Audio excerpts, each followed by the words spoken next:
పెట్టడం వల్ల వాస్తు దోషాలు కూడా పోతాయి అని పెద్దలు చెప్పారు.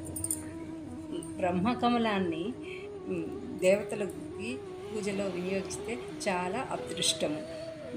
ఈ ఈ వాసన చూడడం వల్ల మంచి మైండ్ బాగా ప్రశాంతంగా ఉంటుంది, చాలా రిలాక్స్ అవుతుందంటండి.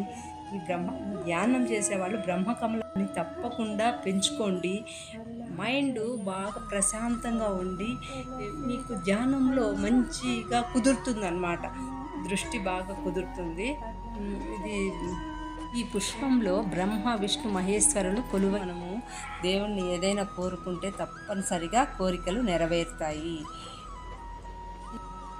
నార్త్ ఈస్ట్లో పెట్టడం వల్ల చాలా మంచిది.